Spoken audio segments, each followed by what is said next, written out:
ជំរាបសួរអ្នកនរគ្នាក្នុងថ្ងៃនេះដែរគឺខ្ញុំធ្វើការបង្ហាញអំពី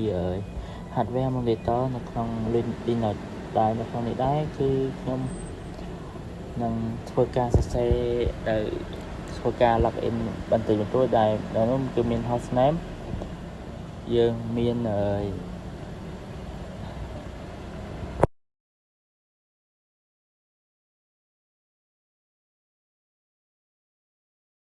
បន្ទាប់ពីធ្វើការសរសេរ hostname ហើយយើងនឹងធ្វើការសរសេរនៅ who am I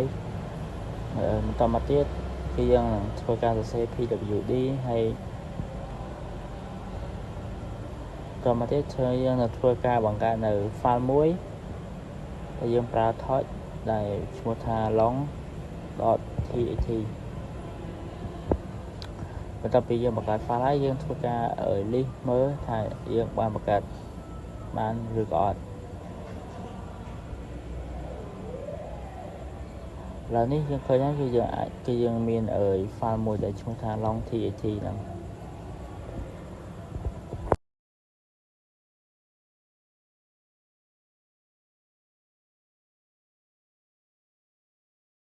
បន្ទាប់ពីយើង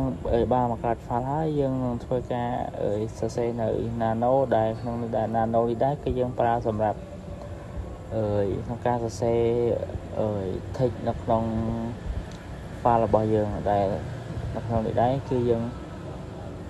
ខ្ញុំបានសរសេរថា hello everyone ដើម្បីធ្វើការ save បានយើងត្រូវធ្វើការនៅ control បន្តមកយើងនឹងធ្វើការ save ចាស់ទៅអក្សរ enter ទៅយើងធ្វើការ save តែម្ដង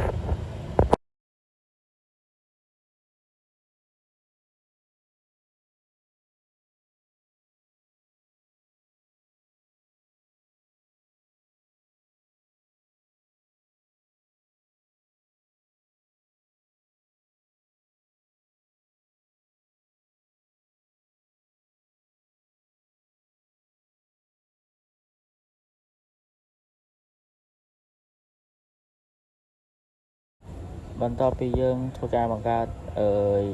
file ហើយយើងក៏អាចធ្វើការ remove បានផងដែរដែលយើងគាត់តែសរសេរ comment ថា rm long.txt នោះយើងនឹងធ្វើការ remove file long.txt ហ្នឹងតែម្ដង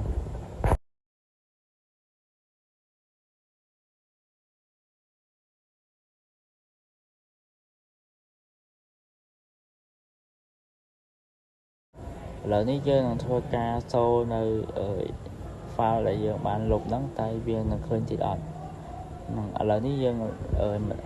លេខបានឃើញនៅ file ឈ្មោះថា long.txt ហ្នឹងហើយបន្ទាប់ពីយើងបង្កើត file ហើយយើងនឹងធ្វើការបង្កើតនៅ folder មួយទៀតដែលមានឈ្មោះថា long folder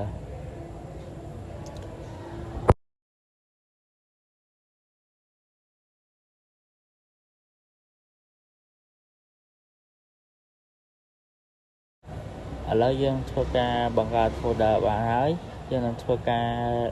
remove folder ហ្នឹងតែម្ដងតែក្នុងត្រង់កន្លែងនេះយើងអាចសរសេរrm បានទេយើងត្រូវតែសរសេរrmdr ទៅអាចremove folder ហ្នឹងបាន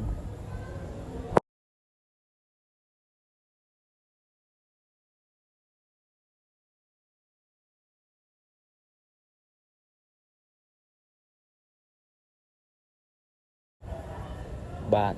ឥឡូវនេះយើងធ្វើការយើងឃើញថាយើងបាន remove នៅ folder ហ្នឹងបានដូចជាការស្រេច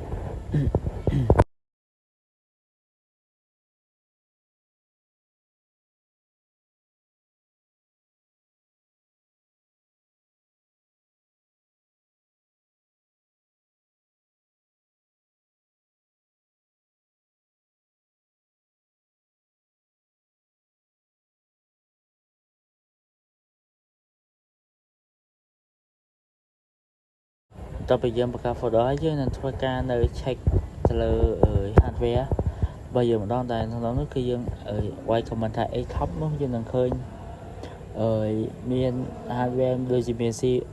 CPU មាន memory ឬក៏មាន user មានអីមើលថាវាស៊ីប្រមាណនេះដូចគ្នាអញ្ចឹងដូចគ្នា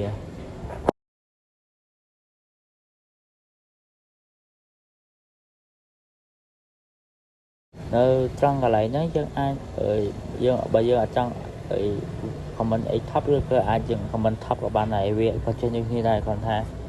អី top វាមានលក្ខណៈស្រួលមើលជាង top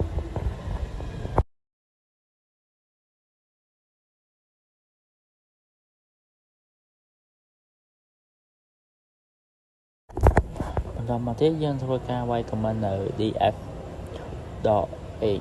ហ្នឹងគឺយើងអាចនឹងឃើញបានថា file system វាមានsize មានដែលយើងប្រើមានប្រើប្រមាណមេអីអញ្ចឹងបន្តមកយើងនឹង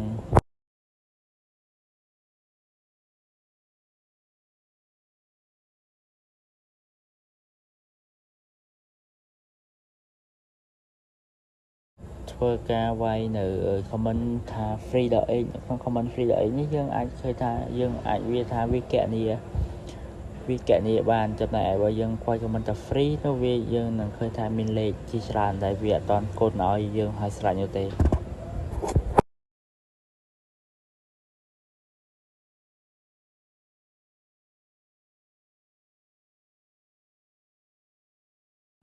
បន្តមកទៀតយើងនឹងធ្វើការវាយ comment មួយដែលមាន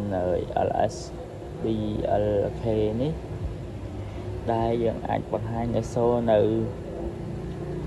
size នៅ RAM នៅsize វាដែលយើងនៅ disk នៅ storage អានេះលក្ខណៈថាយើងបង្ហាញ storage ហើយនៅក្នុងកន្លែង kill ដក9នេះគឺយើងធ្វើការលុបឬក៏យើង kill ទៅលើអ្វីដែលយើងចង់លុបតែម្ដង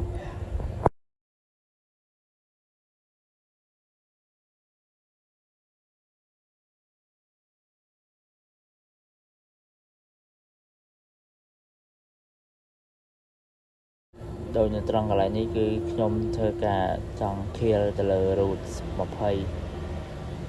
ក៏ដូចនៅត្រង់កន្លែងហ្នឹងអញ្ចឹងយើងនឹងធ្វើការ kill ដក9តែម្ដង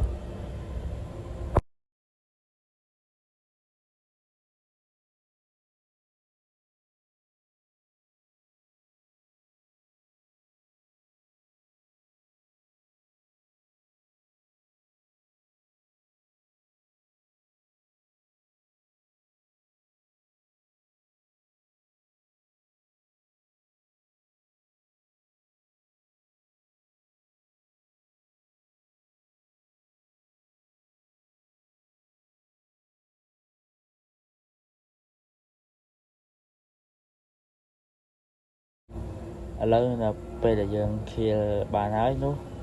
មានន័យថាយើងចប់នៅកិច្ចការភារកិច្ចរបស់យើងហើយអញ្ចឹងយើងធ្វើការshutdown sudo shutdown now តែម្ដងបាទជាចុងក្រោយក៏សូមអរគុណដល់អ្នកទាំងអស់គ្នាក្នុងការទស្សនានៅវីដេអូរបស់ខ្ញុំបាទ